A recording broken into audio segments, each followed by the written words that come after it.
ഒരാളുടെ ജാതകത്തിലോ അവരുടെ തലവിധിയിലോ സമ്പന്നനാവുമെന്ന് പറഞ്ഞതുകൊണ്ട് മാത്രം നിങ്ങൾ സമ്പന്നത അനുഭവിക്കണമെന്ന് യാതൊരു നിർബന്ധവുമില്ല.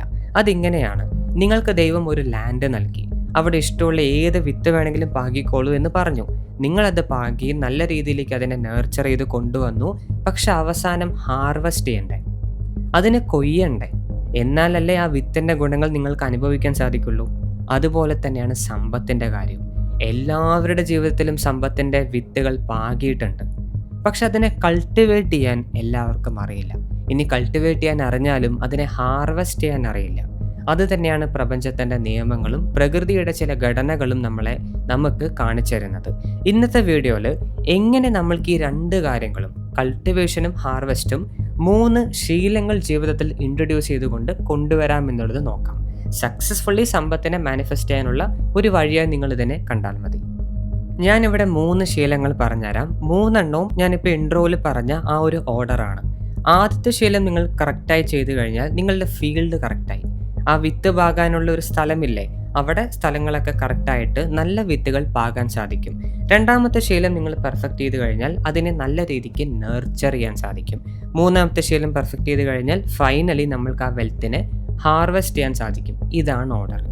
ഓക്കെ, സോ ആദ്യത്തെ ശീലം നിങ്ങളുടെ മനസ്സിനെ പാകപ്പെടുത്തുക എന്നുള്ളതാണ്. കാരണം അത്യാവശ്യം ലോ ഓഫ് അട്രാക്ഷൻ അറിയുന്ന എല്ലാവരും ശ്രദ്ധിച്ചിട്ടുണ്ടാവും. എല്ലാ മാനിഫെസ്റ്റേഷനും എവിടെയാണ് ആരംഭിക്കുന്നത്? പുറം ലോകത്തല്ല, ഉള്ളിൽ തന്നെയാണ്. അതും കൃത്യം എവിടെയാണ്? മനസ്സിലാണ്. ഇതന്നെയാണ് സ്പിരിച്വൽ സയൻസിലും പറയുന്നത്, ഇതന്നെയാണ് യോഗിക് സയൻസിലും പറയുന്നത്. Every thought happens in the mind, every desire originates in the mind. എല്ലാ സാധനങ്ങളും ആരംഭിക്കുന്നത് മൈൻഡിലാണ്. അപ്പോൾ ഓട്ടോമാറ്റിക്കലി എന്താണ് നമ്മളുടെ ഫീൽഡ്, എല്ലാ വിത്തുകളും പാകുന്ന സ്ഥലം ഏതാണ്? മൈൻഡാണ്. ഇതിനെ പാകപ്പെടുത്തിയെടുക്കുക. എങ്ങനെയാണ് പാകപ്പെടുത്തിയെടുക്കുക? രാവിലെ ഞാൻ ബ്രഹ്മമുഹൂർത്തത്തിൻ്റെ ഇമ്പോർട്ടൻസ് പറഞ്ഞു തന്നിട്ടുണ്ട് ഒരു വീഡിയോയിൽ. ആ സമയത്ത് എണിക്കുന്നതെന്ന് വിശ്വസിക്കുന്നു. എങ്ങനെയാണെങ്കിലും സൂര്യോദയത്തിന് മുൻപ് എണിക്കുക. ആൻഡ് മനസ്സിനെ ഒന്ന് പ്രിപ്പയർ ചെയ്യുക. അതായത് ബെഡിൽ നിന്ന് എണീറ്റിരുന്ന് നിങ്ങൾക്ക് യോഗ ചെയ്യാൻ അറിയുമെങ്കിൽ അത് ചെയ്യാം. അല്ലെങ്കിൽ ബെഡിൽ നിന്നൊന്ന് എണീറ്റ് നിവർന്നിരിക്കുക, ബെഡിൽ തന്നെ ഇരിക്കുക, കണ്ണുകളൊന്ന് അടയ്ക്കുക. എന്നിട്ട് കഴിയുന്നത്ര ഡീപ്പായിട്ട് ശ്വാസം ഉള്ളിലേക്ക് എടുക്കുക. ഡീപ്പ് ബ്രീത്ത് ഇൻ, മൂക്കിലൂടെ, വായിലൂടെയല്ല.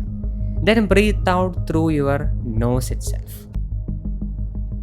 ഇൻഹലേഷനും എക്സലേഷനും നിങ്ങളുടെ മൂക്കിലൂടെ സംഭവിക്കണം.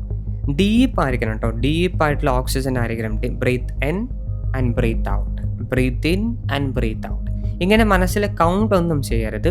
നിങ്ങൾക്ക് ഇഷ്ടമുള്ള ഒരു ഡ്യൂറേഷൻ വരെ ഇത് കണ്ടിന്യൂ ചെയ്തുകൊണ്ടിരിക്കുക. നമ്മൾ എന്തിനാണ് ഇങ്ങനെ ചെയ്യുന്നത്? ബയോളജിക്കലി നോക്കുകയാണെങ്കിൽ നിങ്ങളുടെ ബ്രെയിൻ സെല്ലുകൾ, ബ്രെയിൻ ന്യൂറോൺസ് ഒരുപാട് നേരം റെസ്റ്റ് എടുത്തതല്ലേ, അതെല്ലാം ഒന്നുകൂടെ ആക്ടിവേറ്റ് ആവും. പിന്നെ എല്ലാവർക്കും ഒരു ശീലമുണ്ട്, രാവിലെ ഉറങ്ങി എണീറ്റ ഉടനെ ഒന്നില്ലെങ്കിൽ മൊബൈൽ എടുത്ത് നോക്കും, അല്ലെങ്കിൽ അന്ന് ചെയ്യാനുള്ള വർക്കുകളെ കുറിച്ച് ആലോചിക്കും, അല്ലെങ്കിൽ കുട്ടികളാണെങ്കിൽ അന്ന് പഠിക്കാൻ ബാക്കി വെച്ച സബ്ജക്റ്റുകളെ കുറിച്ചോ എക്സാമിനെ കുറിച്ചോ ആലോചിക്കും. ഇത് നല്ലതല്ല. നിങ്ങൾ ഉറങ്ങി എണീറ്റ ഉടനെ മനസ്സെന്ന് പറഞ്ഞ ഫീൽഡിൽ പാകുന്ന വിത്തുകൾ ഇങ്ങനെയൊക്കെയാണ്. പിന്നെ എങ്ങനെ നമുക്ക് വെൽത്ത് പാകപ്പെടുത്താൻ എടുക്കാൻ സാധിക്കുക? അല്ലെങ്കിൽ വെൽത്ത് നോക്കണ്ട, ഇഷ്ടമുള്ള ഡിസയർ, അതെങ്ങനെ നമുക്ക് കൾട്ടിവേറ്റ് ചെയ്യാൻ സാധിക്കുക? സോ എപ്പോഴും ആദ്യം ചെയ്യേണ്ടത് നിങ്ങളുടെ ഫീൽഡിനെ പ്യൂരിഫൈ ചെയ്യുക എന്നുള്ളതാണ്. നിങ്ങളുടെ ആ ഒരു പാടത്തെ ശുദ്ധീകരിക്കുക. അവിടെ അനാവശ്യമായിട്ടൊന്നും പാകരുത്. ആദ്യം വൃത്തിയാക്കുക, അതിനാവശ്യമായ ഒരു ക്ലെൻലിനെസ് നൽകുക. അതിനാണ് ഡീപ്പ് ബ്രീത്തിങ് നമ്മൾ ചെയ്യുന്നത്. ഈ ഒരൊറ്റ കാര്യം ഡെയിലി ഒന്ന് ഹാബിറ്റ് ആക്കിയാൽ പെർഫെക്റ്റ് ആണ്. ദെൻ നിങ്ങൾക്ക് ഏതെങ്കിലും യോഗ അറിയുമെങ്കിൽ, യോഗയോ അല്ലെങ്കിൽ മാനിഫെസ്റ്റേഷൻ കോഴ്സോ എന്തെങ്കിലും ചെയ്യാൻ പറ്റുമെങ്കിൽ ഉടനെ ഇത് ചെയ്യാം. പെർഫെക്റ്റ് ആയിരിക്കും. ഇതൊരു 7 to 14 days, 14 ദിവസം കണ്ടിന്യൂ ചെയ്താൽ തന്നെ നിങ്ങളുടെ മനസ്സ് ആ ഒരു ഫീൽഡ് എന്ന് പറയുന്നത്, സമ്പത്തിൻ്റെ വിത്തുകൾ പാകാനുള്ള ഫീൽഡ് പെർഫെക്റ്റ് ആയി കഴിഞ്ഞു. ഇനി അടുത്തത്, നമ്മൾ വിത്തുകൾ പാകാൻ പോവുകയാണ്. വെൽത്ത് എന്ന് പറഞ്ഞ ആ ഒരു ശക്തിയുടെ ആ ഒരു എനർജിയെ നമ്മൾ മാനിഫെസ്റ്റേഷനിലേക്ക് കൊണ്ടുവരണമെങ്കിൽ അതിനെ വിത്തായിട്ട് കാണണം. എന്നിട്ട് ഈ പറഞ്ഞ ലാൻഡിൽ നമ്മൾക്ക് പ്ലാൻ ചെയ്യാൻ സാധിക്കണം. എങ്ങനെയാണ് ചെയ്യുക? ഇതിനെ ഞാൻ പേഴ്സണലി പേരിട്ട് വിളിക്കുന്നതാണ് wealth zone. Wealth zone, okay, അല്ലെങ്കിൽ വെൽത്ത് സ്പേസ് എന്ത് വേണമെങ്കിൽ വിളിക്കാം നിങ്ങൾക്ക്. അതായത് ഞാൻ പറഞ്ഞല്ലോ ആദ്യം, നിങ്ങൾക്ക് തലവിധി ഉണ്ടെന്ന് പറഞ്ഞിട്ട് കാര്യമില്ല. അതിനെ ഇങ്ങോട്ട് വലിക്കാൻ പറ്റണം. ഫിസിക്കൽ വേൾഡിലേക്ക് അതിനെ മാനിഫെസ്റ്റ് ചെയ്യാൻ സാധിക്കണം. ഇത് ചെയ്യാൻ പറ്റുന്ന ഒരു എനർജി സ്പെക്ട്രം, ഒരു ഓറയാണ്. നിങ്ങളുടെ ഓറയല്ല, പക്ഷേ ഈ ലോകത്തുള്ള പ്രപഞ്ചത്തുള്ള മുഴുവൻ വെൽത്തും മാനിഫെസ്റ്റ് ചെയ്യാൻ സഹായിക്കുന്ന ഒരു ഓറിക് ഫീൽഡാണ് ഞാൻ ഈ പറഞ്ഞ വെൽത്ത് സോൺ. ഇതെവിടെയാണ് കേശി എന്നൊന്നും ചോദിക്കേണ്ട, പ്രപഞ്ചം എവിടെയാണ് ചോദിക്കുന്ന പോലെയാണ്, അത് എല്ലാവിടെയും ഉണ്ട്. പക്ഷെ വളരെ കുറച്ച് പേർ മാത്രമേ ഇതിനെ ആക്സസ് ചെയ്യുന്നുള്ളൂ, കാരണം അവർക്ക് ചാവിയില്ല. എന്നാലേ വിത്ത് കിട്ടുള്ളൂ. എന്താണ് ഇതിൻ്റെ ചാവി? ശ്രദ്ധിച്ച് കേട്ടോളൂ, ഇത് കുറച്ച് ശ്രദ്ധിച്ച് നമ്മൾ ചെയ്യേണ്ടതാണ്. ഇതൊരു പ്രകൃതി നിയമം കൂടിയാണ്. എത്രമാത്രം നിങ്ങൾക്ക് മറ്റുള്ള വ്യക്തികളുടെ കൃതജ്ഞത, മറ്റുള്ള വ്യക്തികളുടെ ഗ്രാറ്റിറ്റ്യൂഡ് എനർജി നിങ്ങൾക്ക് റിസീവ് ചെയ്യാൻ പറ്റുന്നോ അത്രയും വലുതായിട്ട് ഈ വെൽത്ത് സോൺ ജീവിതത്തിൽ ആക്ടിവേറ്റ് ആവും. എന്താണ്? എത്രത്തോളം മറ്റ് വ്യക്തികളുടെ ഗ്രാറ്റിറ്റ്യൂഡ് നിങ്ങൾക്ക് ലഭിക്കുന്നോ അത്രത്തോളം നിങ്ങളുടെ ഈ വെൽത്ത് സോൺ ഇൻക്രീസ് ആവും. പൊതുവെ നിങ്ങൾ പഠിച്ചത് എന്താ? എല്ലാത്തിനോടും നന്ദി പറയാം, ഗ്രാറ്റിറ്റ്യൂഡ് പറയാം. തെറ്റെന്നല്ല പറയുന്നത്, പക്ഷെ അത് ചെയ്തത് കൊണ്ട് വെൽത്ത് സോൺ ആക്ടിവേറ്റ് ആവില്ല. വെൽത്ത് എന്ന് പറയുന്നത് എപ്പോഴും മറ്റ് വ്യക്തികളെ കൂടെ ആശ്രയിച്ചിരിക്കുന്ന കാര്യമാണ്, അല്ലേ? ഇതൊരു ഫിസിക്കൽ വേൾഡാണ്. വെൽത്ത് എന്ന് പറയുന്നത് ഒരു ഫിസിക്കൽ മാനിഫെസ്റ്റേഷനാണ്, സ്പിരിച്വൽ വെൽത്ത് അല്ലല്ലോ. മെറ്റീരിയൽ വെൽത്താണ് സംസാരിക്കുന്നത്. ഓട്ടോമാറ്റിക്കലി നമ്മൾക്ക് പ്രകൃതിയിലെ ഘടകങ്ങളുടെ സഹായം ആവശ്യമാണ്. ഇതിൻ്റെ എക്സാമ്പിൾ എന്താണ്? സ്വയം ആലോചിക്കുക. ലോകത്ത് ഏറ്റവും റിച്ച് ആയിട്ടുള്ള ആൾക്കാർ ആരാണ്? ഡെയിലി വേജസ് വാങ്ങുന്ന ആൾക്കാരാണോ? ഡെയിലി സാലറി വാങ്ങുന്ന ആൾക്കാരാണോ? അവർക്ക് കംഫർട്ട് ഉണ്ട് കേട്ടോ, ഇല്ല എന്നല്ല ഞാൻ പറയുന്നത്. ലക്ഷങ്ങളും കോടികളും വാങ്ങുന്ന ആൾക്കാരുണ്ട്. ബട്ട് സ്റ്റിൽ ഏറ്റവും കൂടുതൽ പവർ ഉള്ളത് ആർക്കാണ്? ഏറ്റവും കൂടുതൽ വെൽത്തിൻ്റെ ഇൻഫ്ലുവൻസ് ഉള്ളത് ആർക്കാണ്? ബിസിനസ് ചെയ്യുന്ന ആൾക്കാർക്കാണ്.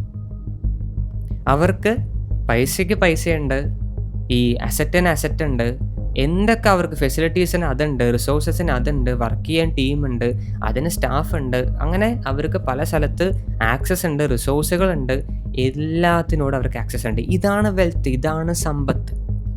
ഇൻഫ്ലോ, ക്യാഷ് ഇൻഫ്ലോ മാത്രമല്ല വെൽത്ത്. കുറേ കെട്ടുകെട്ടായിട്ട് പൈസയുണ്ട്, ഇതല്ല വെൽത്ത്. ഇപ്പം ഞാൻ പറഞ്ഞില്ലേ, ഇതാണ് വെൽത്ത്. ഇതെല്ലാവരും മാനിഫെസ്റ്റ് ചെയ്യാൻ നോക്കണ്ട്. എന്തുകൊണ്ടാണ് അവർക്ക് ഇങ്ങനെ? സാലറി വാങ്ങുന്ന ആൾക്കാർക്ക് ക്യാഷ് ഇൻഫ്ലോ ആണ്. വേണമെങ്കിൽ അവരൊരു അവിടെ എവിടേക്ക് ഒരു ലാൻഡ് വാങ്ങിച്ചിടും, അതൊരു അസറ്റായി. പക്ഷേ അവരെ പോലെയൊന്നും ഇൻഫ്ലുവൻസ് ഇല്ല. അത്രയ്ക്ക് അവർക്ക് വേണമെങ്കിൽ ലോകത്തിൻ്റെ ഡൈനാമിക്സിനെ ഇൻഫ്ലുവൻസ് ചെയ്യാം, പക്ഷെ അത് വേറെ ആൾക്കും ചെയ്യാൻ പറ്റില്ല. കാരണം എന്താ? ഏതൊരു ബിസിനസ്സും ലക്ഷക്കണക്കിന് ആൾക്കാർ അവിടെ പ്രൊഡക്റ്റ് വാങ്ങുന്നുണ്ട്, അല്ലേ? അല്ലെങ്കിൽ അവിടെ സർവീസ് എടുത്ത് ചെയ്യുന്നുണ്ട്. ഇപ്പം എൻ്റെ എക്സാമ്പിൾ ഞാൻ പറഞ്ഞുതരാം.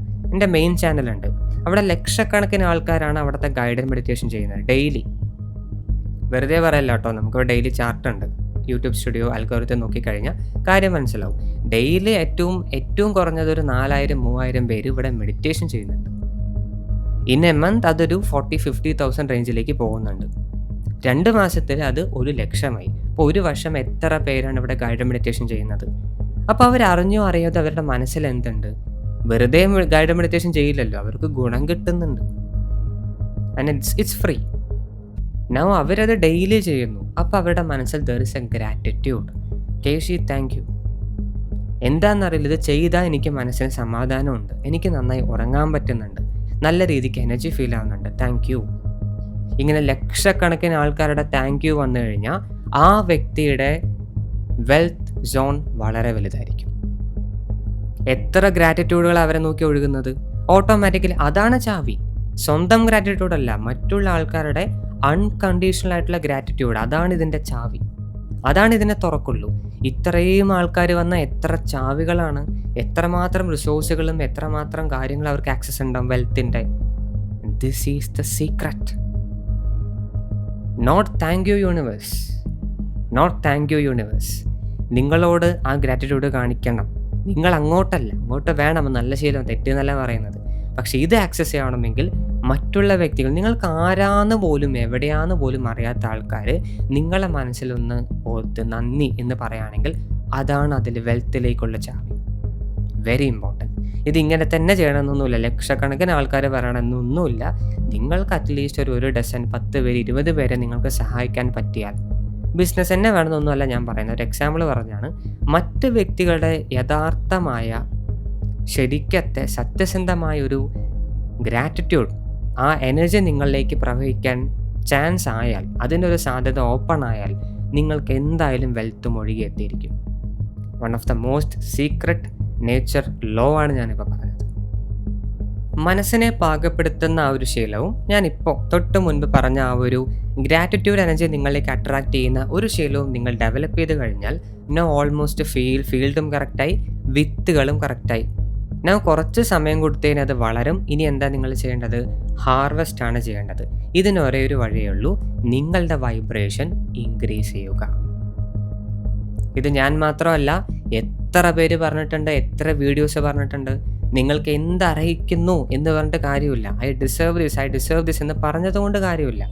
ആ വൈബ്രേഷന് തുല്യമായ വൈബ്രേഷൻ നിങ്ങൾക്ക് കൾട്ടിവേറ്റ് ചെയ്യാനും ജനറേറ്റ് ചെയ്യാനും നിലനിർത്താനും സാധിച്ചില്ലെങ്കിൽ ലൈഫിൽ ഒരിക്കലും മാനിഫെസ്റ്റ് ചെയ്യില്ല. കാരണം എനർജി വേൾഡിൽ അതിന് ഉണ്ടാക്കാൻ നല്ല എളുപ്പമാണ്. മെൻ്റൽ എനർജി അല്ലെങ്കിൽ സ്പിരിച്വൽ എനർജി ഉപയോഗിച്ചുകൊണ്ട് ഇതിനെ മാനിഫെസ്റ്റ് ചെയ്യാൻ ഇറ്റ്സ് ഈസി. ആ ലോകത്ത് ഈസിയാണ്. പക്ഷെ അത് ഫിസിക്കൽ വേൾഡിൽ, ഈ മെറ്റീരിയൽ വേൾഡിൽ, പഞ്ചഭൂതങ്ങളാൽ നിർമ്മിക്കപ്പെട്ട ഈ ലോകത്തെ മാനിഫെസ്റ്റ് ആവണമെങ്കിൽ നല്ല സമയമെടുക്കും.